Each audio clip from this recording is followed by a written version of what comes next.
Hey everyone, it's the Nitty Professor. I'm here with Paris, and I have two topics I wanted to talk to you about today, which is a finished FO that was a really fun knit, and also I wanted to share some thoughts on my experience of Rock Day today. So let's start with the FO. I'm actually wearing it. Paris, here, you can be my little partner here and showing it off. That's how it looks. And pattern is called, look out babe, we gotta show off the sweater, honey. Everybody's seen you. It's called Terra, and you can see the sleeve here and how the yoke kind of works like that. I think it really has a nice, like, I consider these colors almost a little bit like jewel tones. You know, if you think of like a ruby or an emerald.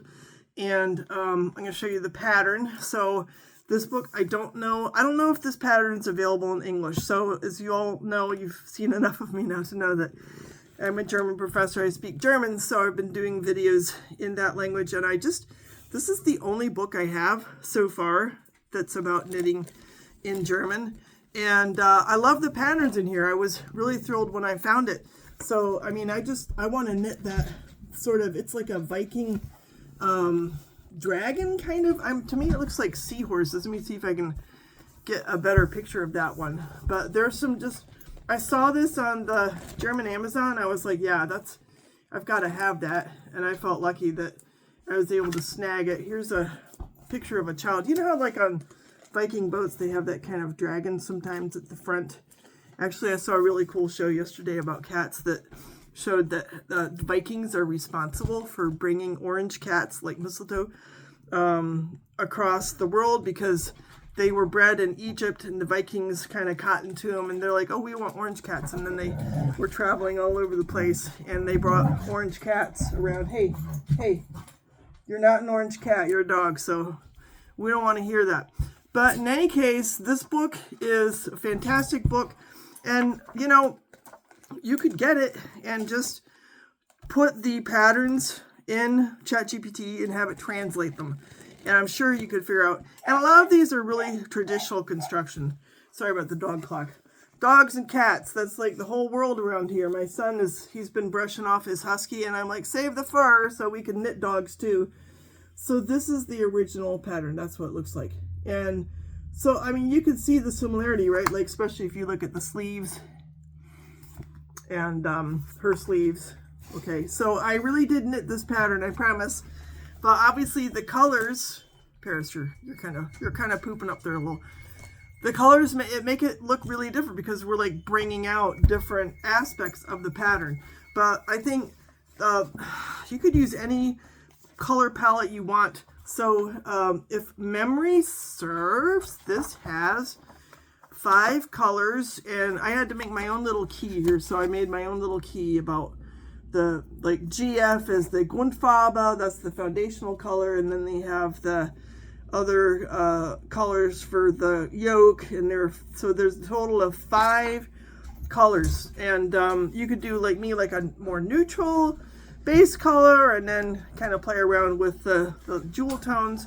You know, and to be honest, the reason why I have this color palette is that I was at a yarn store in Bozeman. Hey Paris, you're kind of sticking up there. Bozeman, Montana is a wonderful yarn store there, and I was like, well, I'm gonna get a sweater's quantity of yarn. So no, you can't go into the bag, honey. No, that's show and tell. That's not a cat house. All right. So I found this yarn. It's called the Queensland Collection, and I was like thrashing around. I was like, I gotta find something that would work for a sweater, you know. This is like 2.5 years ago, I think. I'd have to ask my son. He was with his memories better than mine for stuff like that. But so I picked out 4 colors, not the green. I picked out the other 4 without the green. So when I was like, I don't know what I'm gonna knit with this yarn. I'm gonna knit something, right? I have, let's see here, I'll show you the yarns. So we've got a purple, and that's this one here. Obviously these are all balled up because I use them to make the sweater. Then we have, what one's this? The creme. My son was like, when are you going to do podcasts in French? I'm like, I don't know, but one of these days I can say a French word, right? Creme. Certainly looks like cream to me. Then we have, nous avons Fuchsia, spelled wrong, of course. But in any case, here's the fuchsia. Oh, it's just, I love that color. It's so delicious. Look at that. It's a very red fuchsia, especially with the particular light that I have here with my little Walmart owl light going on. And then we have smoky gray, which I almost hesitate to say the word smoky right now based on the news, but there you go. That is the label for that. And that one looks like this. Paris, you're being naughty. What a naughty girl. Yeah, I watched a cat show last night, Paris, and they talked about what happens to naughty cats if you're in the medieval age. So look out. No, you go this way. Go this way. She's so silly.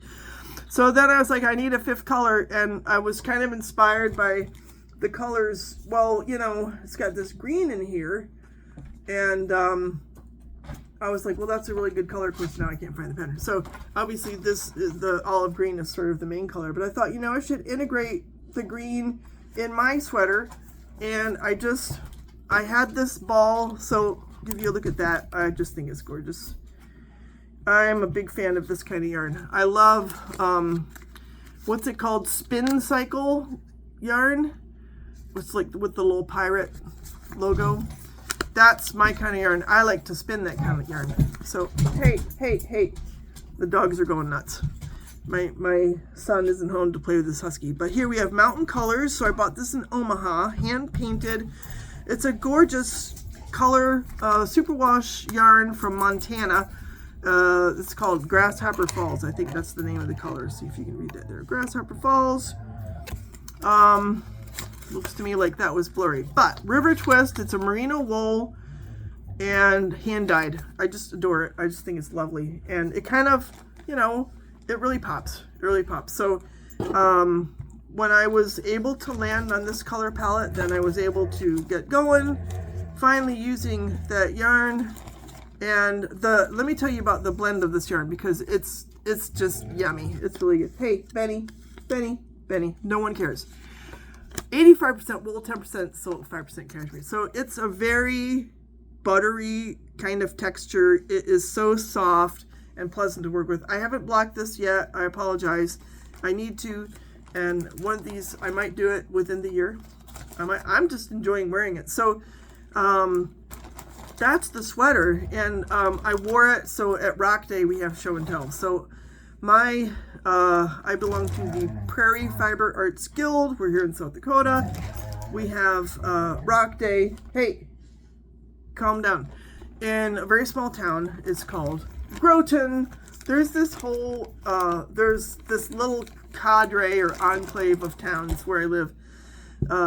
It's near the James River, but they're all named after towns in England. So we have Bath, for example.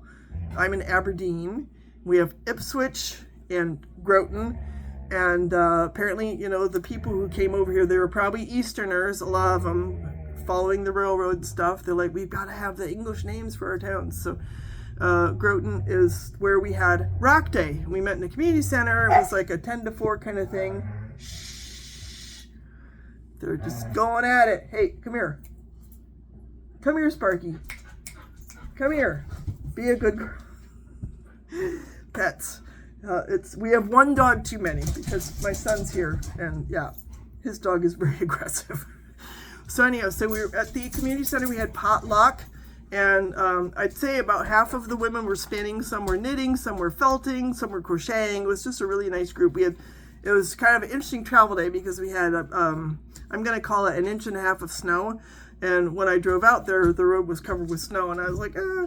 But when I came back, it had all melted, so it was crazy. It's still on the grass, but it was a really nice potluck. Of course, someone was serving lamb. I think 2 people were serving lamb because there's at least 3 people in the group, maybe 4, who are shepherds, women who raise sheep. In fact, one of them, I should get the article on the paper, but one of them was just in the local paper. She raises this kind of California brand sheep, and she discovered that after she sheared her sheep, there was wool left over, and she was trying to use it for like fertilizer, but she found that you could turn it into pellets, and she found someone in Utah who could do that for her, and now it's like perfect fertilizer. So it's really cool to be sitting there. I'm a professor, you know, what do I know about raising sheep? But these people are talking about this breed and how they were bad mothers, and so their kids sold them, and then they went to the the fair, and they got a different kind, and now they're happy, and it's just like, it's the coolest conversation ever, right? You know, calm down. So anyhow, I think you dogs need sheep to graze, don't you? Right? Right, Benny? That's Benny. See if I can, without covering the camp. Come here, Benny. Smile. This is what I got going on here. It's just a bunch of nutty dogs. So anyhow, it was wonderful conversation. I'm kind of covering the camera there with my thumb. I'm a very bad photographer. But I wanted to share what I was doing while we were there. Well, I picked up some free stuff. So I picked up spinning designer yarns. That should be pretty interesting. Gonna have to give that a try. And I picked up a free book that somebody was giving away about hand dyeing yarn and fleece. Stop sparring. They're just impossible. And I got a couple of older knitting magazines that I thought would be worth looking at. And this Family Circle one, I picked it up because in the back, there's some design involving dogs. And of course, we got to have dogs around here. And I saw this, I was like, whoa, yeah, I'm picking that up, of course. So those were my freebies. But I was working on, I brought my spinning wheel, my Lendrum, and I was working on spinning this. And I asked Kelly, she's the person who carded this mix. She has blue-faced Leicester sheep. It's called Wildflower something, and it has silk nep. Like you can see little pieces of pink in there. That's silk nep. And I made some good progress. I finished up one bobbin, and I have another one I started on my spinning wheel. So I've got 3 bobbins, and you know me, I like to make a 3-ply yarn. So I've got, see if I can hold these up so they look pretty. These 3 bobbins, so I'm going to apply those. Shh, calm down, dogs. You're embarrassing yourselves. They're incorrigible. I'm going to apply that up. I always like to make a 3-ply yarn. Come here, Benny, come here. They're fighting over a used tennis ball. And so I started a 4th bobbin, so I'll do 3 more bobbins full, and then I'll apply that. And I've got an idea for, I'm not sure if I'm going to do like a striped sweater or what, but I'm going to make a sweater with this and some very similar yarns that I have spun in the recent past. So I was just curious before I wrap things up here and attend to these crazy canines. What's your Rock Day association? Like, do you do Rock Day in your community? And do you do like something similar? Or is it like different? We had like probably 10 or 12 women there. I kind of wish there would have been some men. You know me, I like diversity in my knitting community. That's why I'm writing novels about that. But hey, now the cat's going crazy. She's scratching in her little box. Just if you want to share about your Rock Day experiences, or maybe you have questions about Rock Day, like what is that? You know, St. Distaff Day, the patron saint of spinners who may or may not have really existed. So I look forward to it every year. I have a big scene about Rock Day in my first novel, and it was really fun to write that. And I have some indigenous people coming, and I kind of memorialize my brother and his knitting in that scene.